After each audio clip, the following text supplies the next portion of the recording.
We start with a very interesting talk by Tim Kendall that I invite on the stage now.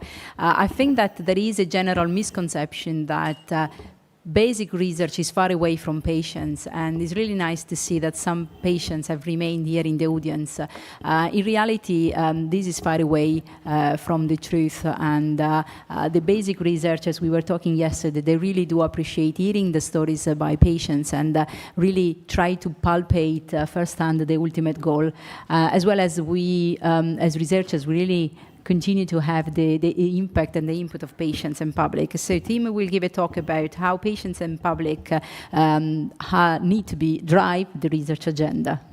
Yeah, thank you, Chiara, and thank you, Ellen, for asking me to speak.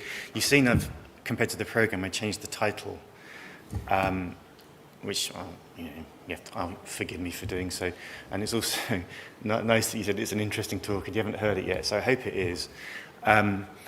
It's an extension of the things, if any of you were here when I spoke on Wednesday, the end part of that, and it's about what can we do to maximize what we have, and it goes back to what I'd said on Wednesday, which is it has now to be not on the patients and for the patients, but with or driven by the patients.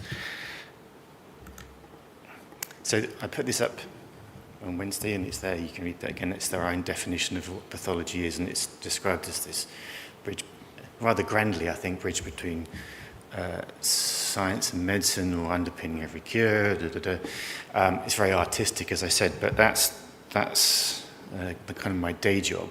Really, I'm talking now about tissue, because pathology departments everywhere in the world actually are the custodians of tissue that is removed either from surgery or in biopsies, and this is probably, if you think of it as a manifesto, this is what I think. I do think that all the information that's present in that tissue is everything we need to know to understand the disease. It's just we have to try and extract that information. And how best can we do that? The rapidly evolving research platforms, research technologies, are using tissue in different ways, and almost every week a new platform comes out, and they're now using tissue, it's spatial methods, so that's when the tissue retains its context, so you can still see the cells in relationship to one another. And they're also now increasingly allowing us to do things on old, stored, fixed tissue that might have needed fresh tissue in the past. But what that means is there's an archive that we can potentially use if we are allowed and if we are empowered to do so. Then there's the what was covered a lot yesterday, the obvious need for tissue to derive information other than just a diagnosis that helps define treatment. So the molecular profiling uses tissue, unless it's from liquid biopsy, of course. But we still need tissue to help make the diagnosis, but also to drive the treatment decisions. So part of what I've been doing over the last few years is trying to raise understanding that that tissue and those that understand and have access to tissue should be used in research. This is as applied to clinical trials, which we've heard a lot about, and these were some guidelines that we developed a few years ago. It was an output from the NCRI, so the National Cancer Research Institute's.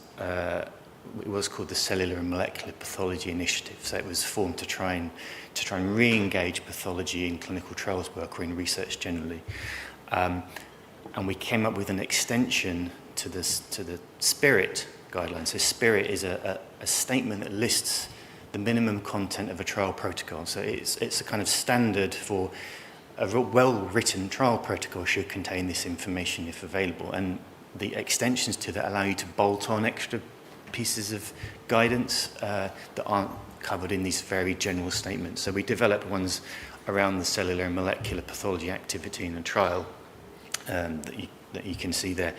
So that's very specific to clinical trials. But most of the tissue we hold is in in this country is in the NHS. It's routinely available. So there's more information than that. So I said on Wednesday, I think we do 80,000 specimens in Edinburgh. Scaling that up based on Edinburgh's population to the UK as a whole, and in the knowledge that we retain, we store, we have to store blocks of tissue in the NHS for at least 30 years after they're taken. I think there are at least 130 million cases stored in the UK. Now, it says mine the caves. Most of them are stored off-site in caves in Wales. I think they're old slate mines. Someone might be able to correct me on that, because they're really nicely temperature-controlled environments. So the same storage facilities will also store if you've got a very expensive wine collection. It's a good place for that too. So they're all stored often by cell mass. There's so much information in there, but how can we get to use it? And it comes back to this, which is prior practices which were pathologists largely retaining tissue without telling anyone. It was considered a routine. It's wrong. It was wrong then, it's wrong now. People did it, but it was wrong. And it all came out, and there was a reaction, an understandable and required reaction to that, which stopped it happening. But as I said on Wednesday, there was a recognition that potentially that process of stopping it happening might lead to barriers for the use of tissue when it should be and could be used. And that's what the authors of that paper said there. They talked about the hurdle or cooperative model, and the hurdle model was what they feared might come in. And even at the time, I can't remember when that one came out, I think it was 2001 perhaps, they suspected that those hurdles were going up even at that time, and that's really what happened.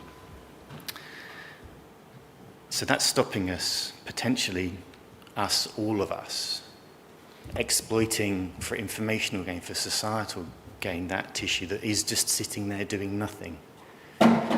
It's served its purpose to the individual patient. They've had their treatment, they've had their surgery, and it's just sitting there. So should we do more with it?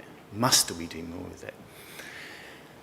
Because those hurdles that came up after the organ retention scandal and the response to it were understandably public and patient-led, I think a systematic change to not take them back down again, because that implies we're going back to how we were, but to try and move forward to somewhere better has to also be public and patient-led. So after the Spirit Path guidelines that CM Path there came up with my involvement, there was a rebranding exercise to another logo there, and it became CM Path, became the pathology group and NCRI, but then NCRI got shuttered a year ago. And everything sort of scattered and we were left together. So NCRI functioned to bring together lots of different stakeholders to get them to talk to one another, and we were part of many of us here actually were part of the hepatic biliary subgroup of the GI section. So what I then sought to do with the help of the Pathological Society, so that's a pathology research charity. It's over 100 years old. It's actually the Pathological Society of Great Britain and Ireland. That sort of tells you how historical it is, given that's how it's phrased. We have been allowed to form, it's in setup at the moment, a new clinical trials subcommittee within the PathSoc structure. And because we kind of thought the work that we were doing that was important a year ago when NCRI shut was still important, so we're bringing it across. So that's where we're taking forward this work, and the people that I was working with have continued to work with me in this interim time. So the process we're going through is outlined here.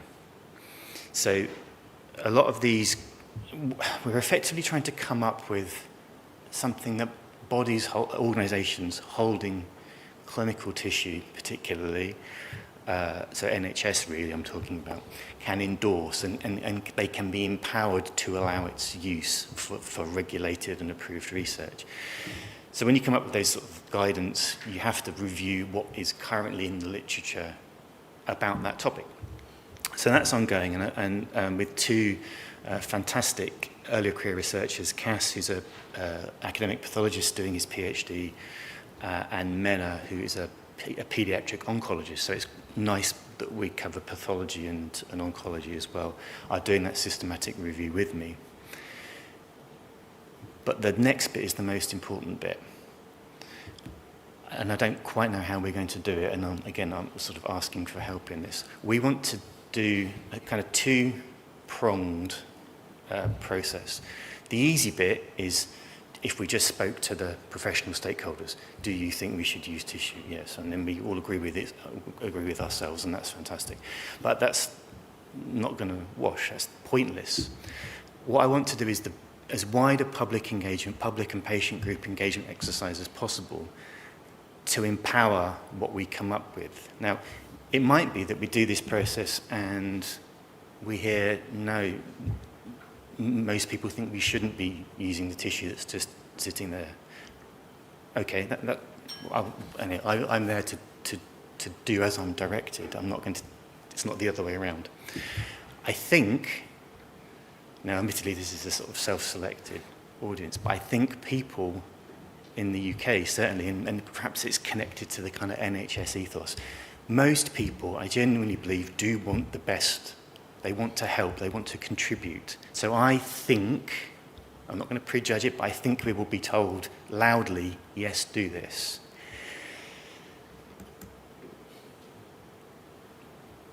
So this is the sort of structure as I intend it. Now what has happened much more recently are similar exercises, either locally or nationally, about the use of data, so not tissue, but data, electronic health records are allowing the use of a lot of data, as we've just discussed actually. So the kind of data research providers have already undertaken similar processes. So I'm talking to, up in Edinburgh, Data Rock is the body that's providing data, and they've done they used Ipsos, I think, to do a massive public engagement exercise. And actually, those exercises very much supported what I've just said.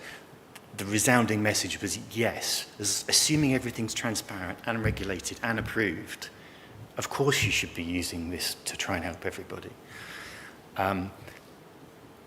The strategy I think I'm going to take, with some help from WCI, UK PPI, various PPI groups we can get access to, is to ask as many patient organisations and disease-specific organisations if they can effectively respond on behalf of their group, rather than us trying to do a survey of 2 million people.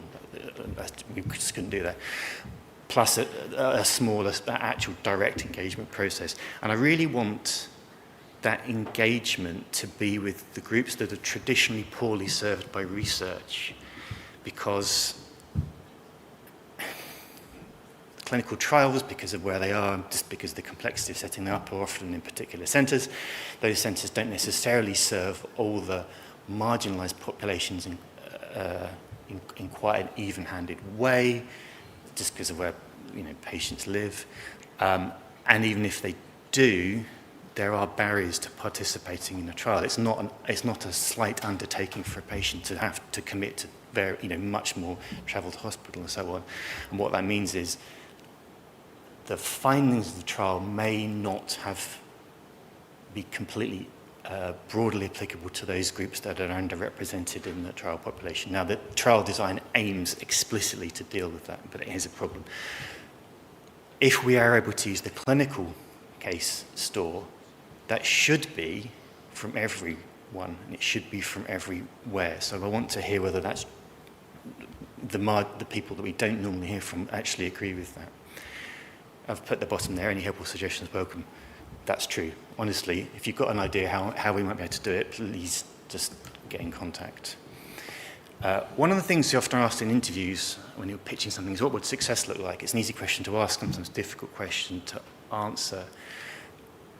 slightly hand-wavy, as you may have picked up, but this is kind of what I would like to see. I'd like to see organisations given the confidence that their default position is yes. Okay, we will work to make it access to tissue and data for approved, transparent, regulated research. And that should widen participation through tissue in research, primary basic science research using that human tissue, disease tissue. I'm going to finish, so I've done a lot of telling. So there's a screenwriting maxim. So if you're writing a film, exposition, so characters explaining things to each other, which is explaining it to the audience, is very bad. They should be doing a thing that allows one, as the viewer, to learn. So show, don't tell. So this is what we have done in NHS Lothian. The bioresource was set up over 10 years ago now by the former chair of pathology in Lothian, in Edinburgh, David Harrison. And it's called a bioresource, but it's not a physical entity. It's a route to access the clinical block store. It's got full ethical permission to do that, and we are able to provide unconsented, because it's tissue that is up to 30 years old, it is coming out of the caves in Wales, which means if there's rare examples of things, we can probably find them, or good numbers of rare things, we can probably find those. But we've got ethical approval to provide anonymised tissue when it's surplus to clinical requirements, and most tissue is. Once the diagnosis has been made, the testing has been done, the surgery has been done, that's that. Now, what we don't do typically is exhaust the block. So even though we think it's unlikely anyone will ever need to go back to it, we will always keep some just in case, because a new molecular test might come up. So we might need to go back. So that's what we always try and do. We are allowed to provide data that's linked as well. So the two have to go together for maximum power. We're allowed to review applications ourselves. So we've done the heavy lifting with the research ethics committees, and then applicants apply to us, and then we kind of work with them. The default position is, yes, we will get this to work. We will work with you to allow it. We've got patient representative and public representative on our management committee. And then Datalog provide the data. So it's in Lothian, so that's Edinburgh and the bits around Edinburgh. But there's no geographical or institutional restrictions on applicants. So we explicitly are allowed to provide tissue to commercial organisations because they're developing their tools as well, and that's how progress is made. So they can apply, or any of you anywhere in the UK, or actually out with the UK, can apply. There's no restriction. There's a cost recovery model for the staff time to do it, but we don't sell tissue. You're not allowed to sell tissue, and tissue doesn't have IP. The company and the researcher doing the work owns what they find out. We have more recently, this has mainly been led by Rachel Guest, who's a friend and colleague, an academic surgeon of mine up in Edinburgh, a prospective collection for hepatobiliary cases. So I've only been talking about the clinical block store, the formalin-fixed paraffin-embedded stuff in the caves in Wales. There are some things that we only can do on fresh tissue, like making cultures of the cancer cells, or cultures of the organoid cultures. So if you freeze it even, you can't do that. So we were able to get, or Rachel was able to get money for a dedicated member of staff who is embedded within the surgical unit to identify cases on the list, consent the patient, so this is fully consented, and allow lesional sampling after surgery. And it's done by the surgeons because they know where the lesions are. And then it's also a small section of the non-lesional liver. And applicants similarly apply to ask for some of that tissue. If they need it fresh because they want to grow cells, we can do that. We can liaise and kind of meet outside the surgical door, the theatre doors. It doesn't interfere with the specimen pathway that I described on Wednesday. It won't compromise any of the reporting, but it allows access. And it democratizes it, because previously, to do this, you really had to be a clinical researcher or have clinical connections to the surgeons. So if you were a basic science researcher somewhere else in the university at Edinburgh even, or out with, you just wouldn't know how to get this tissue. But now it's open, and again, it's genuinely open to anyone wherever you are. If you want it fresh to grow stuff, you kind of have to be in Edinburgh, because that's where it is, or Glasgow, of course. So this is just the last example to finish with of what potentially can be done with integrated data and tissue organised together. So this is the outer side. This is the other kind of my other hat is fatty liver disease, now renamed as MASLD, which formerly known as NAFLD, fatty liver disease. It's a little bit like the NSCA registry, but we've collected more data, really. So we got data or tissue from 3 of the 4 biorepositories across Scotland, and then we were able to, after a full public benefit and patient privacy PBPP panel application, we were allowed to collect extensive data. So we've actually got data from 10 years before the biopsy date up until May 2020. Now, some of the biopsies are from 2000. So potentially, whatever's electronically available is from 1990. So we've actually got 5.6 million days worth of follow-up data connected to this resource. And what's the benefit of that? Well, it means you can put things together. This is the kind of flow chart, and it was horribly complex, and there were a lot of regulatory challenges, as we've just sort of mentioned, but we got through them. And when you put things together, you can combine gene expression, and then you can link it to patient outcome. This is work that was in the paper that we published just as an exemplar done by a PhD student, Maria, who's now a postdoc, and she developed a transcriptional risk score using, so the gene expression in the tissue, did it actually not predict, histological features that I can see under the microscope, it actually can predict patient outcomes, and it's only by putting it all together that you can do that. If anyone's interested in MASLD, same idea, you can apply to use it from wherever you are, ideally in the UK or EU. There are some data issues if you're not, but we can work for a solution. So I hope that gives you an idea what we are trying to do and why, and if I ask for help, why I'm asking for help. Thank you.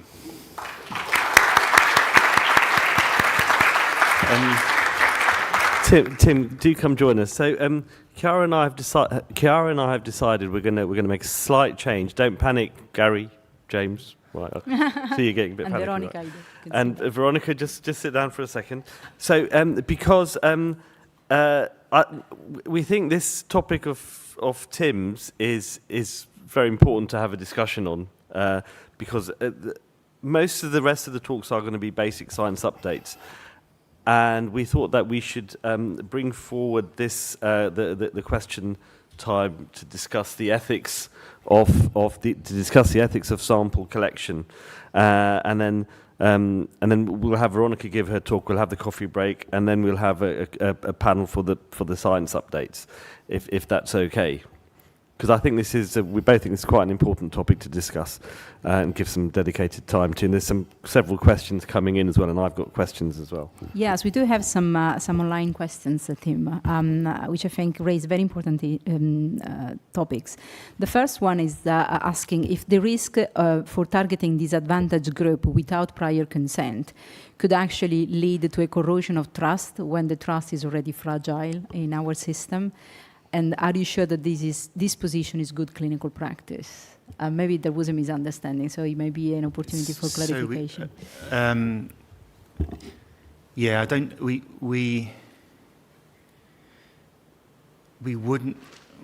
would never be giving out tissue from when it was targeted, actually. At least in our local biorepository, we wouldn't be allowed to do it. I don't know that it would, actually we could do it. So the point is really when we are given, let's say someone applies, as many of us here have done, for tissue from, let's say, 100 cases of intrahepatic cholangiocarcinoma. I will find 100 cases of intrahepatic cholangiocarcinoma. Now, if they're drawn from the global population that NHS Lothian serves, they ought to be representative of that global population. It's not a case of targeting people from groups who have been particularly underserved in the past. Does that make sense? Can I just, maybe you can make a clarification as well. In your biobanking, do you have your patients in a prospective fashion giving a consent for general biobanking purposes? So the new collection for hepatobiliary that we're doing, yes, is consented. but majority of the activity is retrospective, and it's accessing this 30-year-old store. So the ethical framework that we have a permission to use is for it to be unconsented, and we are actually not allowed to contact the patient. John.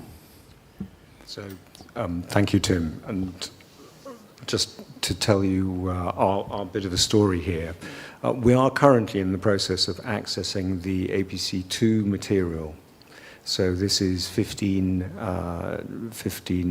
to 15 years ago, this old material. We got MREC, so multi-center ethical approval to retrieve the material and to use the material to analyze the material, and Jesper Andersen is all lined up to do this, and we thought this was wonderful. But we are having, really great difficulty with one of the sites who will not release the material because they're still worried about HTA guidelines and the use of the material. Where does it say somewhere that actually, the intention should be to make this happen rather than putting up the hurdles? But this is the hurdle versus the consent process. Yeah, it is. So these things usually come down to individual relationships and people and interpretations of because these different centres will all be interpreting the same law and the same guidance, but some have taken a different interpretation, and we've had this particularly with steatocite. There are what we euphemistically call individual organisational risk profiles and risk tolerances, and some take so that they would say the safest thing to do, just in case something goes wrong, is to say you can't do it. Okay, but I would argue, well, what that risks is not finding new things out. It risks not finding the new treatment, not discovering things. So it's not a risk-free option just to say no. I can't. We had from Bill Cap's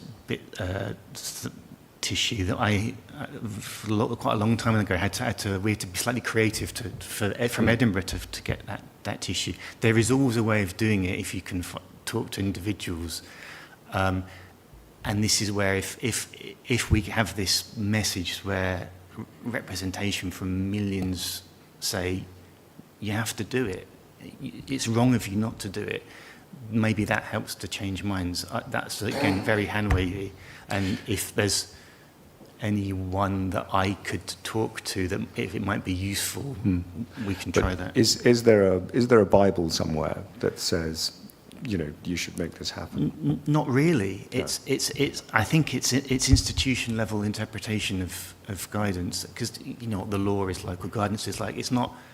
I mean, it's written down in black and white, but it has to be. That's what judges do. They interpret the law, and it's being interpreted by either data protection officers or tissue governance officers or pathology departments. Now, some pathology departments historically, and maybe still do, think that they own the tissue. So the law is slightly different in Scotland, and on paper the department does, but we don't view it that way. It's not our tissue. We're guardians of it, to do with as everyone should tell us what to do, basically. I think that there are some patients who want to give their idea, and I would really, welcome their thoughts. Yeah. Please, I've caused offence. Thank you. It's an amazing topic. I think quite timely, I guess, brought up, because I think we've all heard about Henrietta Lacks' story. And the question from my patient's perspective, I guess, is how do because I consent, I take part in clinical trials, I sign consent for my tissue to be used in research, but then, when I die, what happens with that tissue? I actually don't have any kind of control over that. So how do I consent to everything? And how can we predict what is everything?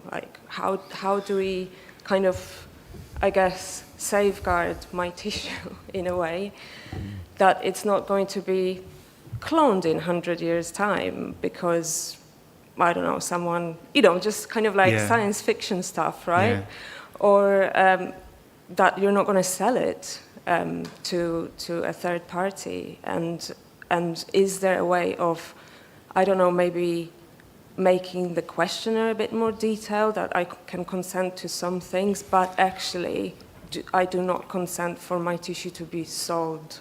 Or, what is the kind of the future of dealing with samples that are consented now, but then maybe my family in 30 years' time can say, she consented to this, but maybe not to everything. Yeah. So there's, and I'm going to have to, if any of those of you that routinely take consent, you can correct me, because I hide, as I said on Wednesday, I hide around in the lab in an unmarked corridor. Okay. So consent isn't just a piece of paper and what you've ticked. Consent is a process that makes sure everyone understands what is going to happen. So it's viewed as the piece of paper, but you might have just ticked it and no one explained things properly. That shouldn't constitute proper consent. The consent forms are written as part of when the trial protocol has been put together, and they're often revised, a lot to cover different uses. Now, the way the biorepository in Edinburgh for the consented collection, like for the hepatobiliary collection, it does cover commercial use. It's not selling tissue, but it does cover tissue that could be given to a commercial organisation in addition to an academic organisation. There was a separate tick box for whether DNA analysis could be undertaken, yes or no, but it wasn't defined quite what that meant, and because it covers. There's things that we know, and then there'll be things that we don't know because they don't exist yet. So we've actually, the most recent revision of that has taken that out, and it's now kind of covers everything. Now, the security that we are not doing what we were not giving consent for, and we're not selling tissue for our biorepository anyway. When an applicant puts in their application, it goes around the committee and is approved with a certain set of conditions, and then there is a tissue and data transfer agreement between NHS Lothian and the organisation that gets the tissue, and it's effectively a legal document that covers what can be done, and they can only do, the recipient, the researcher can only do with the tissue what they asked said that they were going to do. Now, can we stop people doing something completely different? Well, no, because they've got it. So there's still kind of a lot of trust, and I know trust got smashed to pieces 20 years ago, but that putting those kind of legal safeguards is the best we can do. The Data Lock, with their massive public engagement exercise prior to their launch, effectively was asking similar questions about data. Who should data be shared with? And they kind of split it out, and they were saying, well, can it be shared with academic researchers or from commercial organisations? It was I can't remember, 80, mid-80s%, and it was yes at the same rates to both.